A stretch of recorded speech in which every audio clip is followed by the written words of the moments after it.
Okay అమ్మా. గౌరవనీయులు సభాధ్యక్షులు కొల్లు రవీంద్ర గారు,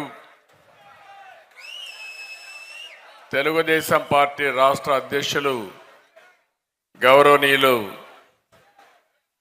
అచ్చెన్నాయుడు గారు,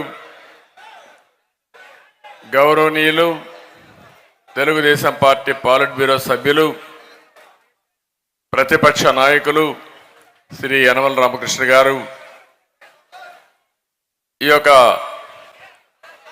బీసీ అవుట్ రీచ్ కోసం జైహో బీసీ కింద ఏర్పాటు చేసిన ఈ కార్యక్రమానికి కోఆర్డినేటర్గా చైర్మన్గా పనిచేస్తున్నటువంటి పీతాని సత్యనారాయణ గారు, వేదికపై నుండే తెలుగుదేశం పార్టీ అగ్ర నాయకత్వానికి ఈరోజు బీసీ జైహో బీసీ కార్యక్రమాన్ని ప్రతి ఒక్క ఇంటికి తీసుకెళ్ళడానికి, సమర్థవంతంగా ప్రజా చైతన్యం తేవడానికి ఇంత పెద్ద ఎత్తున చాలా ఓపికగా మిమ్మల్ని పరీక్షించారు. కానీ మన వాళ్ళందరూ మీలో మాత్రం చాలా ఓపిక ఉంది. దీనికి మనస్ఫూర్తిగా మిమ్మల్ని అందరినీ అభినందిస్తున్నా. ఉదయం 10 గంటలకు ఎంత ఉత్సాహం ఉందో మధ్యాహ్నం 2 గంటలకు కూడా అదే ఉత్సాహంగా ఉన్నారంటే అది మీ పట్టుదల. దానికి మనస్ఫూర్తిగా అందరికీ అభినందనలు, శుభాభినందనలు. ఒక హిస్టారికల్ కార్యక్రమానికి శ్రీకారం చుట్టాము ఈరోజు. మళ్ళీ ఒక చరిత్ర తిరగ రాయడానికి మనందరం ఇక్కడ సమావేశమయ్యాం. ఇప్పుడే కొల్లు రవీంద్ర గారు చెప్తూ రాబోయే 40 రోజుల్లో ఏ కార్యక్రమం చేయాలి, ఏ విధంగా మీరందరూ ప్రజల్లోకి వెళ్ళాలి, ప్రజల్లో చైతన్యం ఎట్టజేయాలో చాలా స్పష్టంగా చెప్పారు. ఇప్పుడే కరీముల్లా అయితే బీసీ సాంగ్ కూడా చాలా బాగా చేశారు. ఆయన్ని కూడా మనస్ఫూర్తిగా అభినందిస్తున్నా. మంచి సాంగ్ తీసుకొచ్చారు. అది చూసిన తర్వాత నాకు అనిపించింది, బీసీలకు లేని నైపుణ్యం ఏంటని అడుగుతున్నా, బీసీల్లో లేని నాయకత్వం ఏంటని అడుగుతున్నా. ఇన్ని ఉన్నాయి. ఏ పని కావాలన్నా సమాజానికి ఆ పని చేసేది మా బీసీలే తప్ప వేరే వాళ్ళు కానే కాదు. ఎవరన్నా ఒక మనిషి అందంగా తిరగాలంటే, శుభ్రంగా ఉండాలంటే ఆ బట్టలు ఉతికేది కూడా బీసీలే. ఇంకొక పక్కన ఎవరైనా అందంగా ఉండాలంటే హెయిర్ కటింగ్ కూడా చక్కగా చేసేది మా బీసీలే. దేవుణ్ణి ప్రార్థించాలంటే, దేవుడు ఎట్టున్నాడో చూడాలంటే ఆ కార్యక్రమం కూడా చేసేది మా బీసీ శిల్పులే. మీరు ఉండడానికి ఒక అందంగా ఇల్లు కట్టాలంటే ఎవరు కడతారు ఆ ఇల్లు అంటే అందులో కూడా బీసీలే. మొత్తం వీళ్ళే ఉంటారు, ఇంకెవరు లేరు. ఒక వడ్రింగి కావచ్చు, ఒక కార్పెంటర్ కావచ్చు, లేకపోతే ఒక మేషనరీ కావచ్చు, అందరూ బీసీలే ఉంటారు. అందరూ కూడా అంటే మనం అందరం ఒక విషయం ఆలోచించుకో, ఒక పెళ్లి జరగాలన్నా ఒకప్పుడు ముందుగా గుర్తొచ్చేది నేరుగా స్వర్ణకారుడే గుర్తొస్తాడు. ఫస్ట్ ఆర్డర్ ఇచ్చేది మంగళ సూత్రానికి ఆర్డర్ ఇచ్చిన తర్వాతనే పెళ్లి కార్యక్రమాలు ప్రారంభించేవాళ్ళం. అంటే ఇవన్నీ కూడా మీరు గుర్తుపెట్టుకుని ఒకసారి ఆలోచించాల్సింది. జనాభాలో 50% బీసీలు. అనునిత్యం ఏ కార్యక్రమం కావాలన్నా ఆ కార్యక్రమాన్ని జయప్రదం చేసేది బీసీలు. చరిత్రలో మీరు చూస్తే బీసీలంతా కూడా వంశ పారంపర్యంగా చేతి వృత్తులు, కుల వృత్తులకు అలవాటు పడ్డారు. కొంతమంది కుల వృత్తులు చేశారు, కొంతమంది చేతి వృత్తులు చేసి చేనేత, కమ్మరి, కుమ్మరి, వడ్రంగి ఏ కులమైనా తీసుకున్నా ప్రతి ఒక్క కులం ఒక కార్యక్రమం చేసుకుంటూ ముందుకు పోయారు. దీనివల్ల మీరు ఒక్కసారి ఆలోచిస్తే పనులన్నీ చేశారు, కానీ మీకు రాజకీయ ప్రాధాన్యత లేదు, ఆర్థిక వెసులుబాటు లేదు. అందుకే మొట్టమొదటిసారిగా ఎన్టీ రామారావు గారు వచ్చిన తర్వాత బీసీలకు న్యాయం చేసిన ఏకైక నాయకుడు, ఏకైక పార్టీ తెలుగుదేశం పార్టీ. అక్కడి నుంచి ప్రారంభమైంది. ఆయన ఒకటే చెప్పారు, మీలో వెన్నుదట్టి లేపారు, బీసీలకు అండగా ఉంటానని భరోసా ఇచ్చారు. మీ కష్టాలు అర్థం చేసుకుని కార్యక్రమాలు చేపట్టిన మహానాయకుడు ఎన్టీ రామారావు గారు. అక్కడి నుంచి మనం ఒకసారి చూస్తే రాజకీయ చైతన్యమే కాదు, రాజకీయాల్లో ప్రాధాన్యత ఇచ్చారు. ఆ రోజు మీరు ఒకసారి మనం ఆలోచించుకున్నప్పుడు, ఇప్పుడు ఇక్కడ చూశారు, వేదికపై నాయకులందరినీ చూశారు మీరు. మాజీ మంత్రులు ఉన్నారు, 5 సార్లు మంత్రులైన ఉన్నారు, 4-5 సార్లు ఎమ్మెల్యేలు ఉన్నారు. నేను అడుగుతున్నా, ఇంతమంది వైఎస్ఆర్ కాంగ్రెస్ నాయకులు ఎవరన్నా కనపడస్తారా తమ్ముళ్ళు అని మిమ్మల్ని అడుగుతున్నా. అది తెలుగుదేశం పార్టీ విశిష్టత, అది తెలుగుదేశం పార్టీ బీసీలను పైకి తీసుకొచ్చిన విధానం. ఈరోజు ఏ రాజకీయ పార్టీనో చూడండి, నాయకుడిని పెంచరు, చెడు పనులు చేపించి ఆ నాయకుడిని చెడగొట్టి అక్కడి నుంచి ఇష్టానురాజ్యంగా వీళ్ళకు బానిసత్వాన్ని నేర్పిస్తారు తప్ప నాయకులు పెంచే కార్యక్రమం చేయడం లేదు. అందుకే మీరు ఒకసారి చూస్తే ఎమ్మెల్యేలుగా, ఎంపీలుగా, మంత్రులుగా దీర్ఘకాలికంగా నాయకత్వాన్ని తయారు చేసిన పార్టీ తెలుగుదేశం పార్టీ. ఒక్క మాటలో చెప్పాలంటే బీసీ నాయకత్వాన్ని ఏర్పాటు చేసిన ఒక ఫ్యాక్టరీ, ఒక యూనివర్సిటీ తెలుగుదేశం అని చెప్పి కూడా నేను మీకు తెలియజేస్తున్నా. ఇక్కడి నుంచి ఇంకొక పక్క మీరు ఆలోచిస్తే, స్థానిక సంస్థల్లో మన నాయకుడు ఎన్టీ రామారావు గారు ముఖ్యమంత్రిగా ఉన్నప్పుడు 20% రిజర్వేషన్లు పెడితే, నేను వచ్చిన తర్వాత దాన్ని 34% రిజర్వేషన్లు పెంచి తద్వారా కొన్ని లక్షల మందిని నాయకులుగా తయారు చేశాం. ఒక నాయకుడికి ఒక అవకాశం కావాలి, అప్పుడే తమ్ముళ్ళు కూర్చోడమ్మా, కూర్చోండి. అప్పుడే ఆ నాయకుడు తన ప్రతిభని చూపించే అవకాశం వస్తుంది. అవకాశం రాకపోతే ఏ నాయకుడు కూడా నాయకుడిగా చలామణి కాలేరు, నాయకత్వ లక్షణాలు పెంచుకోలేరు. ఈరోజు మీరు చూస్తే ఈ ప్రభుత్వం వచ్చిన తర్వాత 34% స్థానిక సంస్థల్లో ఉండే రిజర్వేషన్ని 24% చేశారు. అంటే 10% తగ్గించేశారు. 17,000 మంది మనకుండే స్థానిక సంస్థల్లో ఉద్యోగాలు పోగొట్టుకునే పరిస్థితికి వచ్చారు. ఈరోజు ఇక్కడ ఇద్దరిని మహనీయులకు మనం దండలేసి నివాళులర్పించాం. 1 పూలే గారు, 2 ఎన్టీ రామారావు గారు. ఈ దేశంలో వెనుకబడిన వర్గాల్ని ముందుకు తీసుకొచ్చింది పూలే గారు ఆలోచిస్తే, ఆ తర్వాత ఆచరించింది నందమూరి తారక రామారావు గారు అని చెప్పి కూడా నేను మీకు తెలియజేస్తున్నా. ఆ తర్వాత మీరు ఒకసారి ఆలోచిస్తే, నేను వచ్చిన తర్వాత కూడా నేను ఒకటే ఆలోచించాను, ఆర్థికంగా మిమ్మల్ని ఏ విధంగా పైకి తేవాలో ఆలోచించాం. మన నాయకుడు కూడా ఎన్టీ రామారావు గారు ఉన్నప్పుడు ఏ పని మీరు చేస్తారు, వృత్తి పనులు, ఆ వృత్తి పని కూడా ఏ విధంగా చేస్తే మీ ఆదాయం పెరుగుతుందో అలాంటి పనులన్నీ ఇచ్చారు. వడ్డెర కులస్తులకైతే ఆ రోజు నాకు బాగా జ్ఞాపకం, వడ్డెర కులస్తులకైతే ఎక్కడికక్కడ బండలు కొట్టడానికి కానీ, ఈ క్రషర్స్ కానీ ఇవన్నీ వీళ్ళకే రిజర్వ్ చేయాలని చేసింది ఎన్టీ రామారావు గారు. ఇంకో పక్క మీరు చూస్తే ఈరోజు దోబీలు ఉన్నారు, రజకులు ఉన్నారు.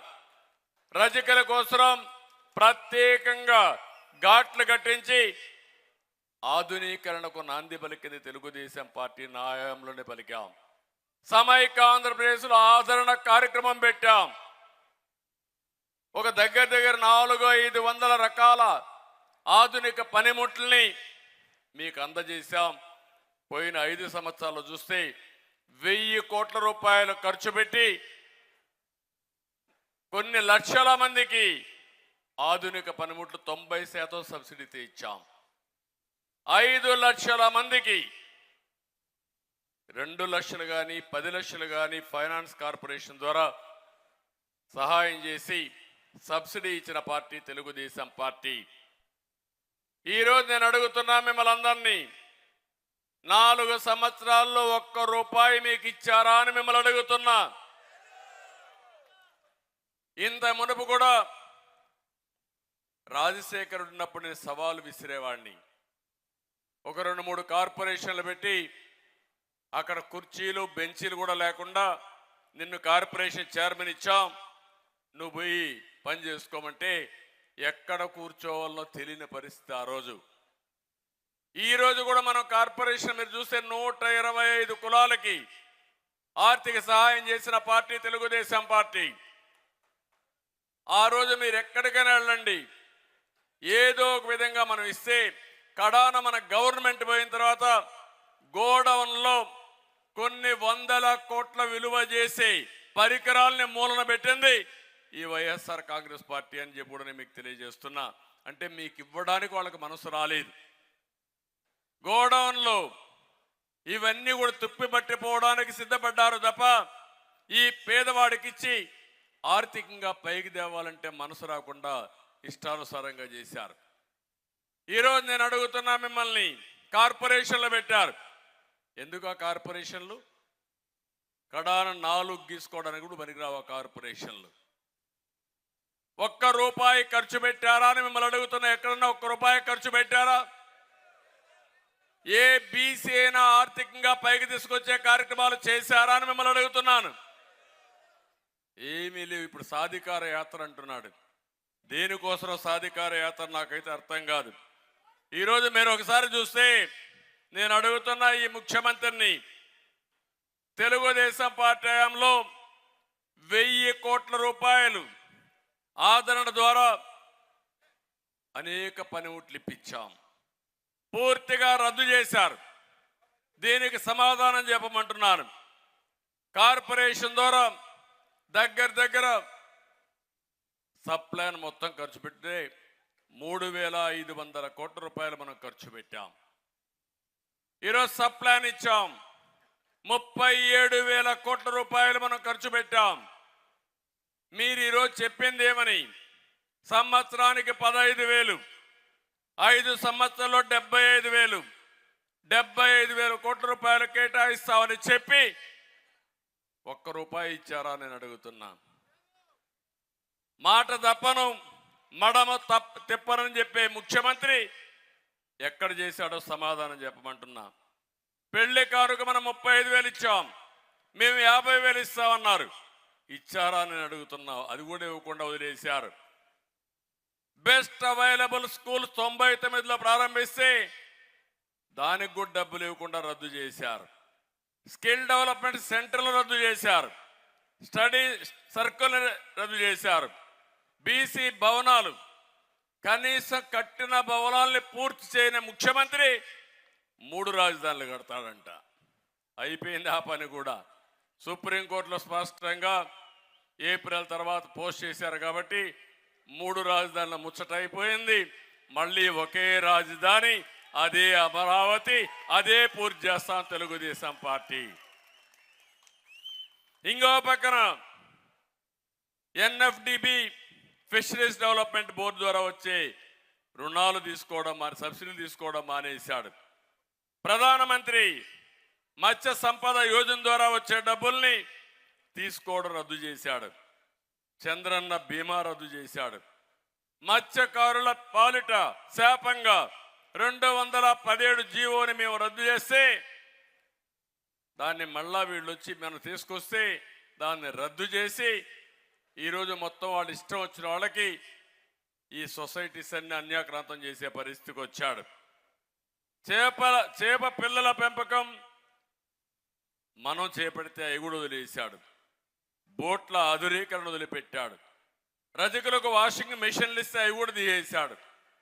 ఇంకో పక్కన మహిళలకు పారిశ్రామిక రాయితీలు ఇస్తే అవి తీసేశాడు. థ్రిఫ్ట్ ఫండ్ పోయింది చేనేత కార్మికులకి, నేత కార్మికులకి ట్రైనింగ్ ప్రోగ్రాం పోయింది, చేనేత కార్మికులకు పావలా వడ్డీ రుణాలు పోయినాయి, నూలు కొనుగోలు సబ్సిడీస్ అది కూడా పోయింది. నేషనల్ హ్యాండ్లూమ్స్ డెవలప్మెంట్ ప్రోగ్రాం ద్వారా కేంద్రం ఇచ్చే సబ్సిడీలు పూర్తిగా రద్దు చేశాడు. కొత్తగా మగ్గాలు ఇచ్చేదాన్ని కూడా రద్దు చేశాడు. మల్బరీ తోటలు కూడా ప్రోత్సాహం ఇవ్వకుండా రద్దు చేసే పరిస్థితి వచ్చారు. వీవర్స్ క్రెడిట్ కార్డు స్కీమ్ రద్దు చేశాడు. ఆప్కో ద్వారా చేనేతలకు వస్త్రాల కొనుగోలు కూడా రద్దు చేసే పరిస్థితికి వచ్చాడు. గీత కార్మికుల సొసైటీలకు ఆర్థిక సహాయం రద్దు చేశారు. ఈత తాటి చెట్ల పెంపకానికి ప్రోత్సాహం రద్దు చేశారు. గొర్రెలు మేకల పెంపకానికి ప్రోత్సాహం రద్దు చేశారు. National backward classes finance development corporation ద్వారా వచ్చే రుణాలు ఒక్క పైసా తీసుకురాలేదు. కొన్ని వందల కమ్యూనిటీ హాల్స్ మనం ప్రారంభిస్తే ఎక్కడ చూసినా అవన్నీ కూడా పాడుపడిపోయి ఉండే పరిస్థితి వస్తూ ఉంది. నేను అడుగుతున్నా ఈ ముఖ్యమంత్రిని, మీరు ఆ రోజు 15,000 సంవత్సరానికి ఇస్తానని మీరే చెప్పారు. ఇవ్వకుండా మళ్ళీ బీసీ సాధికార యాత్రని ఊర్లు తిరిగే హక్కు నీకు ఎవడిచ్చాడని అడుగుతున్నా. ఈ 5 సంవత్సరాలకు 75,000 కోట్ల రూపాయలు మా బీసీలకు అప్పు ఉన్నారు, మీరు రుణపడున్నావు. మొట్టమొదటిసారిగా 75,000 కోట్ల రూపాయలు ఖర్చు పెట్టి మాట నిలబెట్టుకుని మళ్ళీ ఓటు అడగమని సవాలు విసురుతున్నానని చెప్పి కూడా మీకు తెలియజేస్తున్నా. మీరు ఈ విషయం అడగాలి. మోసం చేయడంలో దిట్ట, అబద్ధాలు చెప్పడంలో దిట్ట ఈ ముఖ్యమంత్రి. చెప్పిన అబద్ధం చెప్పకుండా కన్నార్పకుండా చెప్పేస్తూనే ఉంటాడు. అంటే మనందరం నమ్మాలనే ఉద్దేశంతో. ఇంకో పక్క ఆర్థిక ఎదుగుదల కోసం అన్ని వర్గాల్లో 50% బీసీలకు ఇస్తా అన్నాడు. ఇచ్చాడా? మీ దగ్గరుండే పనులన్నీ లాగేసుకున్నారు, అవునా కాదా? మొత్తం కొంతమంది మొనోపలి చేసి వాళ్ళు ఇష్ట ప్రకారం చేసే పరిస్థితికి వచ్చారు. ఇంకో పక్కన బీసీ కార్పొరేట్ నిధులిచ్చి ఆర్థికంగా పరిపుష్టి చేస్తామన్నారు. ఈరోజు నిర్వీర్యం చేసే పరిస్థితికి వచ్చారు. చేపల వేట నిషేధ సమయంలో 10,000 రూపాయలు, వేట సమయంలో మరణించిన వారికి 10 లక్షల బీమా ఇస్తా అన్నాడు. ఇచ్చాడా అని మిమ్మల్ని అడుగుతున్నా. ఇంకో పక్కన మీరు చూస్తే వైఎస్ఆర్ బీమా ద్వారా 5 లక్షల రూపాయలు ఇస్తా అన్నాడు. అది కూడా ఇవ్వాలా? ఈరోజు మీరు ఒకసారి చూస్తే ప్రతి ఒక్క మగ్గం నేసే వ్యక్తులందరికీ, వాడే వ్యక్తులందరికీ 24,000 రూపాయలు సంవత్సరానికి సబ్సిడీ ఇస్తా అన్నాడు. 4 లక్షల మంది దగ్గర చేనేత కార్మికులు ఉన్నారు. వాళ్ళలో మీరు ఇచ్చిందంత 80,000 మందికి. అంటే 4 లక్షల మంది ఉంటే 80,000 మందికి ఇచ్చి నా చేనేత కార్మికులకు మొత్తం ఇచ్చేశారని ఉపన్యాసాల మీద ఉపన్యాసాలు ఇస్తున్నాడు. ఈయన ఇచ్చేది 10% అరాకొర. అది కూడా వాళ్ళ పేపర్లో అడ్వర్టైజ్మెంట్ ఇచ్చుకోవడానికి ఈ కార్యక్రమం చేస్తూ ఉంటాడు. మీరు ఎప్పుడన్నా చూడండి, ఈ రాష్ట్రంలో కార్యక్రమాల ద్వారా బెనిఫిట్ అయ్యింది ఒక్క జగన్మోహన్ రెడ్డి కంపెనీనే. ఆ పేపర్ కంపెనీ సాక్షి టీవీ ఇవి బాగుపడ్డాయి తప్ప ఎవ్వరూ బాగుపడే పరిస్థితి లేదు. నేను అడుగుతున్నా ఇక్కడుండే మిమ్మల్ని అందరినీ, మీరు కానీ సమాజంలో ఎవరైనా సరే ఈ ప్రభుత్వం వల్ల బాగుపడిన దాఖలాలు ఉన్నాయా అని మిమ్మల్ని అడుగుతున్నా. వెనుకబడిన వర్గాల్లోనే పేదవాళ్ళు ఎక్కువగా ఉన్నారు. ఆ పేదవాళ్ళు ఆర్థికంగా చితికిపోయే పరిస్థితికి వచ్చారు. ఈరోజు ఒక్కసారి చూస్తే నిత్యావసర వస్తువుల ధరలు ఆకాశాన్ని అంటుతున్నాయి. పెట్రోల్ డీజిల్ ధరలు దేశంలో నెంబర్ 1గా తయారైనాయి. కరెంటు ఛార్జీలు పెంచుతూనే ఉన్నాడు. బుద్ధి కూడా లేకుండా, జ్ఞానం కూడా లేకుండా, ఎట్టగడతారని కూడా ఆలోచించకుండా పెంచుతూనే ఉన్నాడు. పన్నులు విపరీతంగా పెంచేశాడు. కడాన చెత్త మీద కూడా పన్నేసిన చెత్త ముఖ్యమంత్రి చరిత్రలో ఎవరున్నా ఉన్నారంటే ఇతనే. ఇంకో పక్కన చూస్తా ఉంటే ఇలాంటి తప్పుడు పనులు చేసి అప్పుడప్పుడు అరాకొర అంటే 100 రూపాయలు దోచుకుని 10 రూపాయలు చేతిలో పెట్టి నేను గొప్ప దహనకర్ణుడని చెప్పి సంకలగరేసుకుంటూ తిరుగుతున్నాడు. అది కాదు పరిపాలన. పరిపాలన అంటే సమర్థవంతంగా ప్రజలకు మేలు జరగాలి, మీ జీవన ప్రమాణాలు పెరగాలి, మీ ఖర్చులు తగ్గాలి, ఆదాయం పెరగాలి.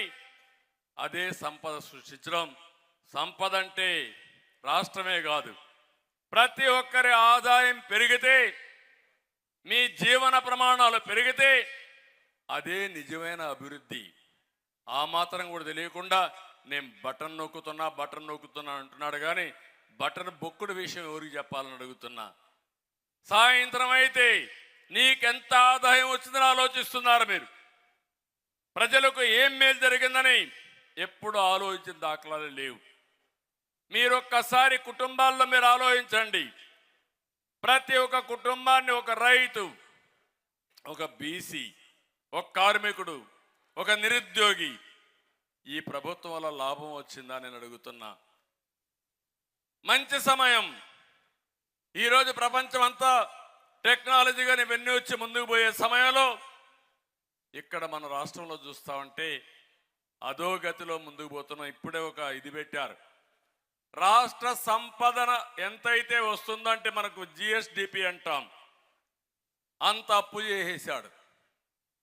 13 లక్షల కోట్ల రూపాయల అప్పు.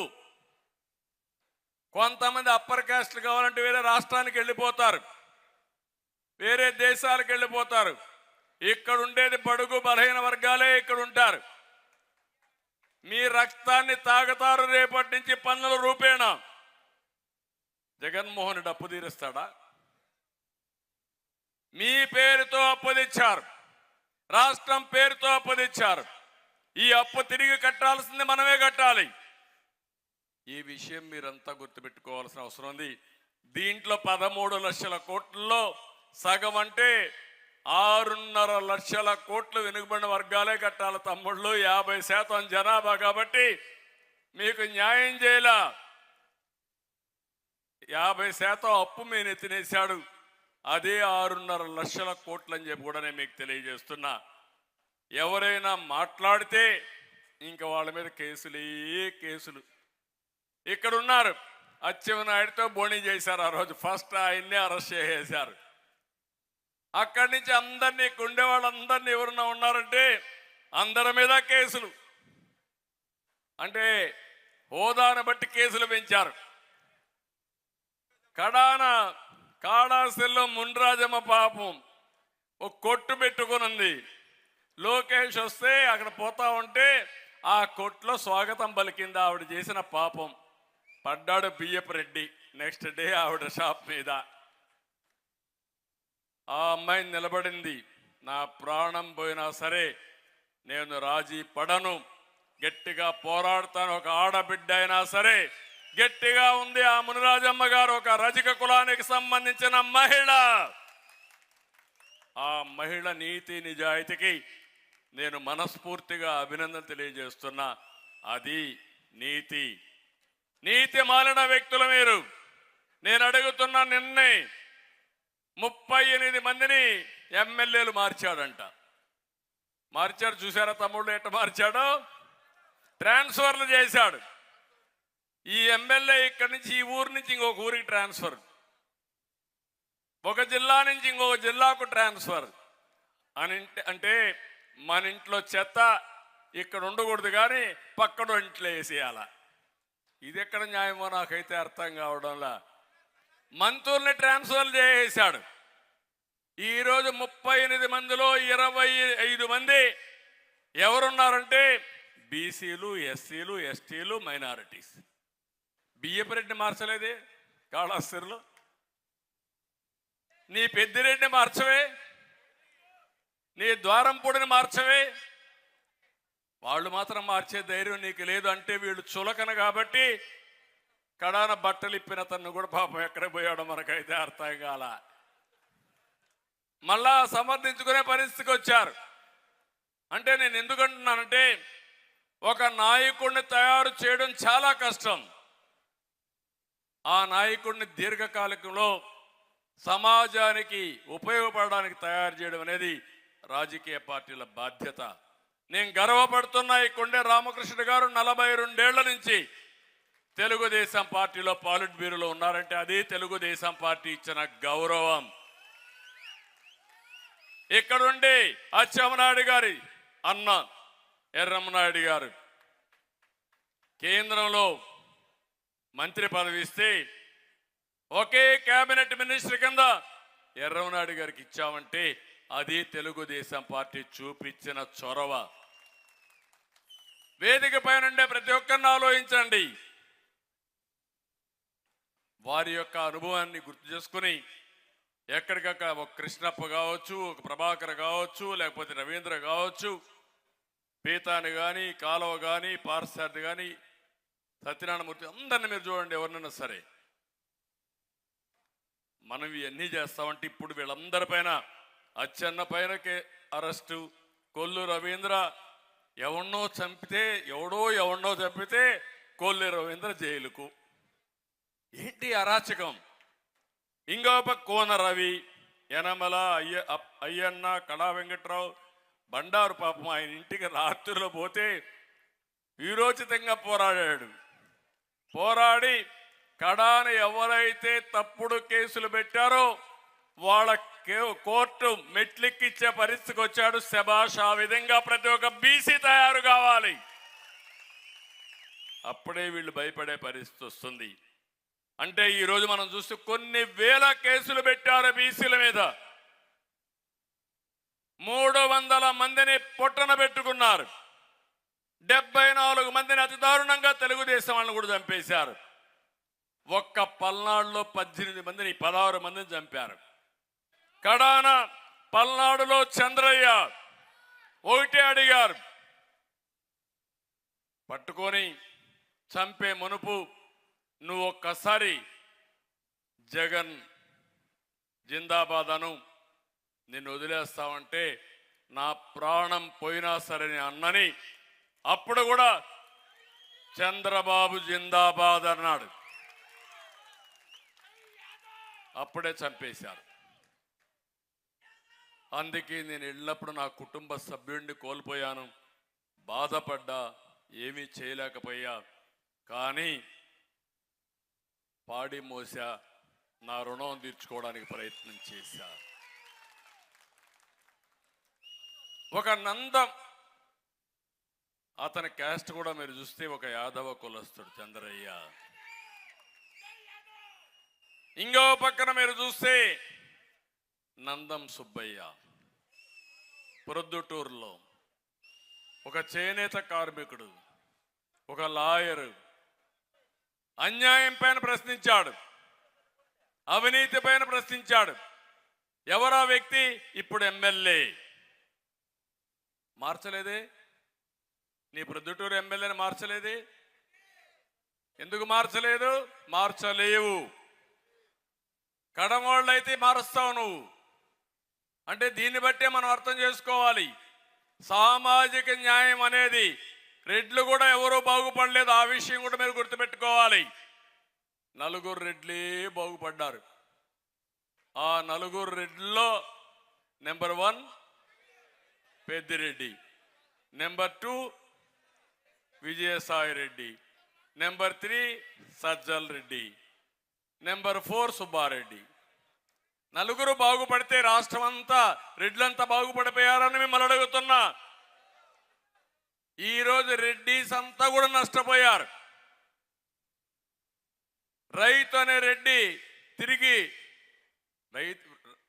అన్ని కులాల్లో రైతులు ఉంటారు, అందరూ పోయారు. కాంట్రాక్టర్లు ఉంటారు, వాళ్ళు పోయారు. ఇండస్ట్రీ ఉంటారు, వాళ్ళు పోయారు. ఒకటిగా వ్యాపారస్తులు పోయారు.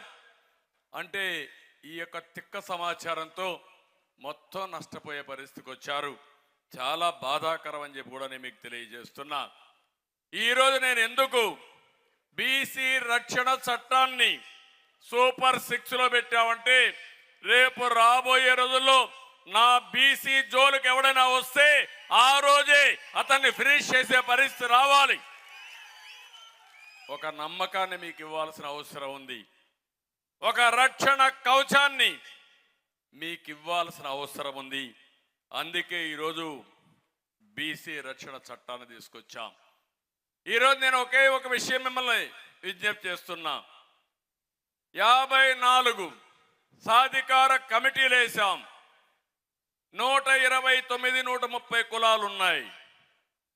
వాళ్ళ ఆర్థిక పరిస్థితులు అధ్యయనం చేయండి. 42 ఏళ్లుగా తెలుగుదేశం పార్టీ జెండా మోశారు. తెలుగుదేశం పార్టీకి వెన్నెముక ఈ వెనుకబడిన వర్గాలని చెప్పి మీ అందరికీ తెలియజేస్తున్నా. ఇంతవరకు మనం చాలా కార్యక్రమాలు చేశాం. కానీ ఈరోజు ఒకటే హామీ ఇస్తున్నాం. 42 ఏళ్ళు మీరు చేసిన పనులకి ఇప్పుడు చేసిందే కాకుండా మళ్ళీ మీ రుణం రాబోయే 5 సంవత్సరాల్లో తెలుగుదేశం పార్టీ తీర్చుకుంటుంది. దానికి కార్యాచరణ ప్రణాళిక తయారు చేద్దాం. చదువు విషయంలో మీరు చూడండి, విదేశ విద్య కానీ, బెస్ట్ అవైలబుల్ స్కూల్స్ కానీ, స్కిల్ డెవలప్మెంట్ కానీ, రెసిడెన్షియల్ స్కూల్స్ కానీ, ఇవన్నీ మనం పెడితే అవన్నీ తీసేసే పరిస్థితికి వచ్చారు. స్టడీ సెంటర్ కూడా తీసేసే పరిస్థితికి వచ్చారు. ఇలాంటి చాలా దుర్మార్గంగా ప్రయత్నం చేసే పరిస్థితికి వచ్చారు. అంటే మనం ఒక్క విషయం గుర్తుపెట్టుకోవాలి. ఏ కులం కానీ, ఏ మతం కానీ, ఏ ప్రాంతం కానీ బాగుపడాలంటే వాళ్ళు రాజకీయంగా మొట్టమొదటిసారిగా పైకి వస్తే తద్వారా చైతన్యం పెరుగుతుంది, లాబియింగ్ ఉంటుంది, వాళ్ళ పనులు వాళ్లే చేస్తామని ఒక నమ్మకం వస్తుంది. ఆ తర్వాత ఆర్థికంగా ఎదుగుదల రావాలి, డబ్బులు సంపాదించాలి. అది సంపాదించాలంటే పిల్లల్లో బాగా చదివిస్తే తద్వారా వీళ్ళు కష్టపడినా పిల్లలు బాగుపడతారు, వాళ్ళ జీవితాలు బాగుపడే అవకాశం ఉంటుంది. ఆర్థికంగా ఎదుగుదల వస్తే ఆటోమేటిక్గా సమాజంలో మీకు కల్చరల్గా పైకి వస్తారు. ఒక 10 మంది కానీ బాగా డబ్బులు సంపాదించే మార్గం తెలిస్తే ఆ 10 మందిని చూసి ఇంకొక 1000 మంది ఇన్స్పైర్ అవుతారు. ఒకరిని చూసి ఒకరు నేర్చుకుంటారు. ఎక్కడికక్కడ చర్చ జరుగుతుంది. అందరూ కూడా పైకి పోయే పరిస్థితి, ముందుకు వచ్చే పరిస్థితికి వస్తుంది. ఇలాంటి చేయడం కోసమే ఆ రోజు మనం చేశాం. అంచెలంచెలుగా బీసీలకి పెద్దపేట వేసిన పార్టీ తెలుగుదేశం పార్టీ. అంచెలంచెలుగా బీసీలని వేధించిన పార్టీ వైఎస్ఆర్ కాంగ్రెస్ పార్టీ.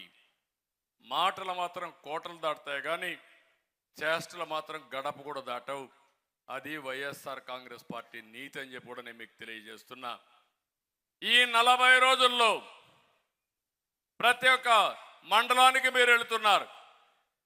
ఆ మండలంలో ఆ మండల పరిధిలో ఉండే తెలుగుదేశం పార్టీ చైతన్యం కలిగిన కార్యకర్తలే కాకుండా ఇన్ఫ్లుయెన్సర్స్ని, ఆ కులంలో ఎవరికైతే పలుకుబడుందో, ఆ కులం కోసం, ఆ ప్రాంతం కోసం ఎవరైతే కష్టపడుతున్నారో వాళ్ళు కూడా ఈ మీటింగ్ పిలవండి. వాళ్ళ ఆలోచన తీసుకోండి. నా ఆలోచన ఒకటి, రాబోయే 20-30 సంవత్సరాల్లో ప్రపంచంలోనే తెలుగు జాతి నెంబర్ 1గా ఉండాలనేది నా ఆకాంక్ష, నా కోరిక, నా విజన్. దానికోసం నేను పనిచేస్తున్నా. పేదరికం లేని సమాజం ఉండాలనేది నా ఆలోచన. పేదవాళ్ళు ఎక్కువ ఉండే కులం బీసీలు ఉన్నారు. దీనికోసమే ఒక మాట చెప్పాను, నేను P4 అన్నాను. బాగా అర్థం కావాలంటే ఇప్పుడిచ్చే సంక్షేమ కార్యక్రమాలు ఇస్తూనే, ఒక్క మాటలో చెప్పాలంటే జగన్మోహన్ రెడ్డి చేసే కార్యక్రమం ఏంటంటే 10 రూపాయలు ఇచ్చి 100 రూపాయలు దోచుకోవడం. నేను ఇచ్చిన కార్యక్రమం 10 రూపాయలు ఇచ్చి ఇంకా అవసరమైతే 15 రూపాయలు ఇచ్చి 100 రూపాయలు సంపాదించే మార్గం మీకు చూపిస్తా. 100 రూపాయలు సంపాదిస్తే అక్కడి నుంచి 1000 రూపాయలు సంపాదించడం పెద్ద కష్టం కాదు. తెలివి కొంతమంది సొత్తే కాదు. ఆ విషయం మీరు గుర్తుపెట్టుకోవాలి. మొట్టమొదటిసారిగా అనిపిస్తుంది 10 రూపాయలు సంపాదిస్తే 10 రూపాయలు 100 రూపాయలు సంపాదిస్తుంది. ఒకప్పుడు శారీరకంగా కష్టపడేవాళ్ళం, ఇప్పుడు శారీరకంగా అవసరంలా అందరికీ సెల్ ఫోన్లు వచ్చేసాయి. మిమ్మల్ని చూస్తున్న అప్పటి నుంచి నాతో నా మాటలు వింటూనే ఉన్నారు. కొంతమంది అవసరమైతే ఇక్కడి నుంచి లైవ్ పెడుతున్నారు. మీ ఇంటికో లేదంటే మీ ఆడవాళ్ళకో లేకుంటే మీ పిల్లలకు వినిపిస్తున్నారు. కొంతమంది అయితే మీ ఇంట్లో ఏం జరిగేదో మళ్ళా మీరు మానిటర్ చేసుకుంటున్నారు. అంటే వర్చువల్ వరల్డ్గా తయారైంది ప్రపంచం అంతా. పనులన్నీ రియల్ టైంలో సమీక్ష చేసుకునే పరిస్థితికి వచ్చేసాం.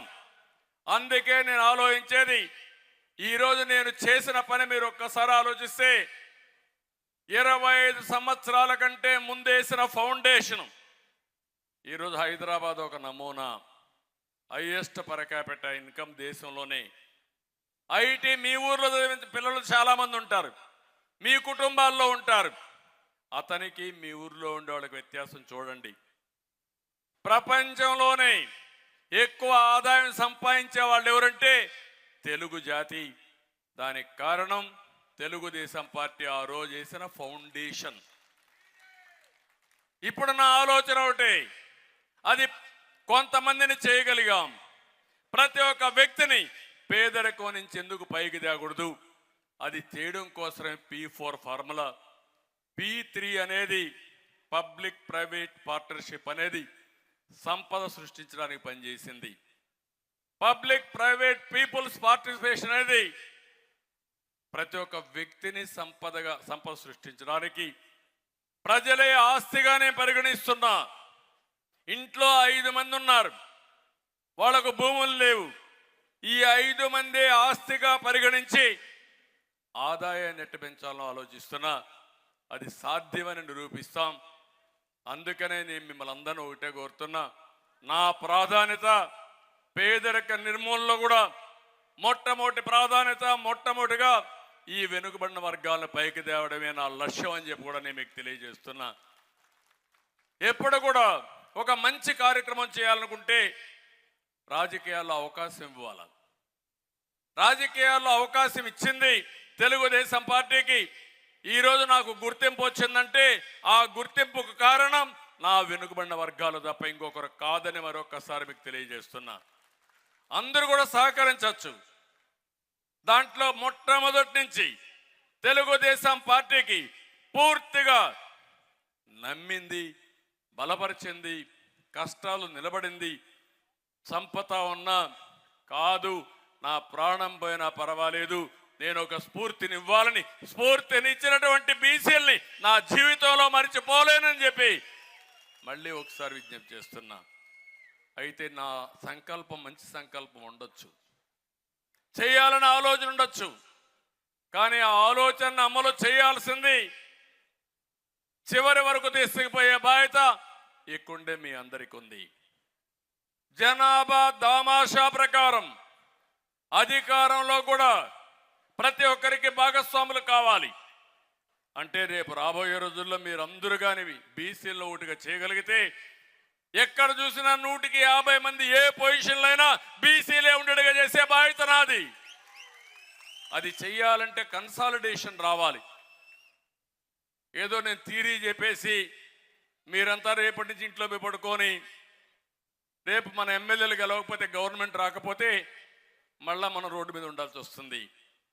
ఆ చైతన్యం మీకు 100 రోజులు కౌంట్ డౌన్ ప్రారంభమైంది.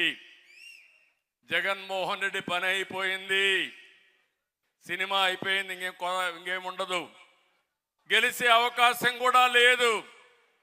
లెక్క పెట్టుకోవాలి ఎన్ని సీట్లు వస్తాయని. కానీ ఈరోజు మన మీద బాధ్యత ఉంది. ఈ రాష్ట్ర పునర్నిర్మాణం జరగాలి, పూర్వ వైభవాన్ని తేవాలి. మళ్ళీ ఇన్ని సంవత్సరాలుగా ఈ పార్టీకి అండగా ఉన్న వ్యక్తులకి బీసీలకి న్యాయం చేసే బాధ్యత తీసుకునే బాధ్యత మనందరిపైన ఉంది. ఈ చైతన్యం మీరు తీసుకురండి. మళ్ళా మనం మాట్లాడుకుందాం. ఫుల్ ప్లెడ్జ్డ్ ఎలక్షన్ మేనిఫెస్టో పెడదాం. వచ్చిన వెంటనే అధికారంలో వచ్చిన తర్వాత ఎక్కడ రాజకీయంగా ఎట్లా పైకి తేవాలి, ఎంతమందికి ఎమ్మెల్యేలకు ఇవ్వగలుగుతాం, ఎంతమంది ఎంపీలకు ఇవ్వగలుగుతాం, ఇవి మ్యాక్సిమం ఇచ్చుకుంటూనే ఆ తర్వాత కూడా ఎంతమందికి ఎమ్మెల్సీలుగా ఇవ్వగలుగుతాం, ఎంతమంది కార్పొరేషన్గా కానీ ఎంపీలుగా రాజ్యసభ కానీ ఇవ్వగలుగుతాం, ఇవన్నీ ఇద్దాం. ఒకే ఒకటి మళ్ళీ చెప్తున్నా, నేను అవకాశం ఇస్తాను. నాయకులుగా తయారు కావాల్సిన బాధ్యత మీది. ఆ నాయకత్వం వల్ల మీ జీవితంలో అనేక వెసులుబాట్లు వస్తాయి. సమర్థవంతమైన నాయకత్వం మీ ఇంటికి కూడా మీరు ఒక ఆస్తిగా తయారవుతారు. ఆ విషయం కూడా మీరు గుర్తుపెట్టుకోవాలని కోరుతూ మరొకసారి ఈ సమావేశంలో మిమ్మల్ని అందరినీ కోరేది 100 రోజుల పార్టీ కోసం, ఆంధ్రప్రదేశ్ రాష్ట్రం కోసం, వెనుకబడిన వర్గాల కోసం మీరు పనిచేయండి. ఆ 100 రోజుల తర్వాత మిమ్మల్ని ఏ విధంగా గౌరవించాలి, ఆర్థికంగా రాజకీయంగా ఏ విధంగా పైకి దేవాలో తీసుకొచ్చే బాధ్యత తెలుగుదేశం పార్టీ తీసుకుంటామని మరొక్కసారి తెలియజేసుకుంటూ, చాలా ఆలస్యమైన ఒక్కరు కూడా కదలకుండా కూర్చున్నారంటే ఈ స్పిరిట్ని ఈ 100 రోజులు కంటిన్యూ చేయాల్సిందిగా మరొక్కసారి ప్రతి ఒక్కరిని కోరుకుంటూ చేస్తారని చెప్పి ఆశిస్తూ, ఎక్కడికక్కడ మంచి నాయకత్వాన్ని ప్రోత్సహించండి, నా దృష్టికి కూడా తీసుకురండి. నేను కూడా వెరిఫై చేసుకుంటాను. వెరిఫై చేసుకుని సమర్థుడైతే అతన్ని పైకి తీసుకొచ్చే బాధ్యత కూడా నేను తీసుకుంటానని చెప్పి మరొక్కసారి మీ అందరికీ తెలియజేసుకుంటూ, నా బీసీ నాయకులందరికీ, నా బీసీలందరికీ మనస్ఫూర్తిగా పేరు పేరున నమస్కారాలు. మా వాళ్ళు వస్తారు, వాళ్ళని ఆదరించండి, మీ సమస్యలు చెప్పండి, మీ సమస్యలన్నీ పరిష్కారం చేసి మీ రుణం తీర్చుకుంటామని మరొక్కసారి అందరికీ విజ్ఞప్తి చేస్తూ, అందరికీ నమస్కారాలు. జై హింద్, జై హో బీసీ. గట్టిగా చెప్పాలి, జై హో బీసీ. జై హో అంటే బీసీ అని చెప్పండి. జై హో, జై హో, జై హో, జై హో. Thank you.